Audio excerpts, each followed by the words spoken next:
അർത്ഥത്രികോണം അല്ലെങ്കിൽ ത്രിഘടക ചിഹ്ന സങ്കല്പം. ഭാഷാപരമായ ചിഹ്നങ്ങൾ അവ പ്രതിനിധീകരിക്കുന്ന വസ്തുക്കളുമായി എങ്ങനെ ബന്ധപ്പെട്ടിരിക്കുന്നു എന്നതിൻ്റെ ഒരു മാതൃകയാണ് അർത്ഥത്രികോണം അഥവാ സെമിയോട്ടിക് ത്രികോണം എന്നത്. ചാൾസ് കെ ഓഗ്ഡനും റിച്ചാർഡ്സും ചേർന്ന് പ്രസിദ്ധീകരിച്ച ദ മീനിങ് ഓഫ് മീനിങ് എന്ന പുസ്തകത്തിലാണ് ഈ ത്രികോണം അവതരിപ്പിച്ചത്. പുസ്തകത്തിൻ്റെ പേര് നോക്കുക, ദ മീനിങ് ഓഫ് മീനിങ്. ആരെല്ലാം ചേർന്നായിരുന്നു? ചാൾസ് കെ ഓഗ്ഡാനും റിച്ചാർഡ്സും ചേർന്ന് 3 സിദ്ധാന്തങ്ങൾ ഈ പുസ്തകത്തിൽ അവർ അവതരിപ്പിക്കുന്നു. 1 അർത്ഥ സിദ്ധാന്തം, 2 നിർവചന സിദ്ധാന്തം, 3 ചിഹ്ന സിദ്ധാന്തം. വാക്കുകൾക്ക് കൃത്യമായ അല്ലെങ്കിൽ വ്യക്തമായ അർത്ഥമില്ലെങ്കിൽ അർത്ഥം സന്ദർഭത്തെ ആശ്രയിച്ചിരിക്കുന്നു എന്ന് അവർ സിദ്ധാന്തിച്ചു. ആശയം, ചിഹ്നം, സൂചിതം എന്നീ 3 ഘടകങ്ങളാണ് ഇതിലുള്ളത്.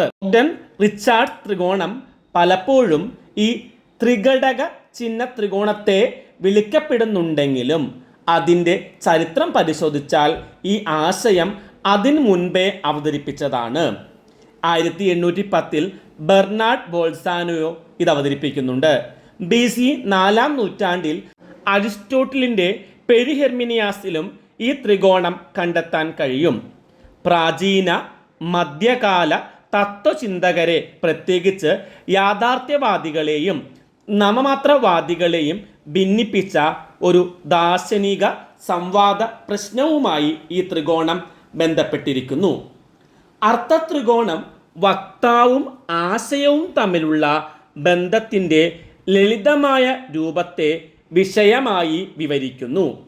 ഭാഷാചിഹ്നമായ വാക്ക് ആശയം എന്ന മധ്യവർത്തിയിലൂടെ സൂചിതത്തോട് ബന്ധപ്പെട്ടിരിക്കുന്നു എന്നാണ് രേഖാചിത്രത്തിലൂടെ കാണിക്കുന്നത്.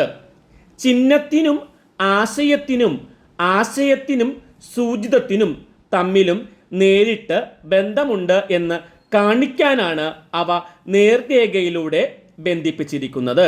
ചിഹ്നത്തിനും സൂചിതത്തിനും തമ്മിൽ നേരിട്ട് ബന്ധമില്ല എന്ന് കുത്തുകൾ ഉപയോഗിച്ച് ഇടവിട്ട രേഖ കാണിക്കുന്നു. ആന എന്ന ശബ്ദം ചിഹ്നം അതിന് സമാനമായ ആശയം മനസ്സിൽ ഉണർത്തുന്നു. ഈ ആശയം ആന എന്ന വസ്തുവിനെ, സൂചിതത്തെ സൂചിപ്പിക്കുന്നു.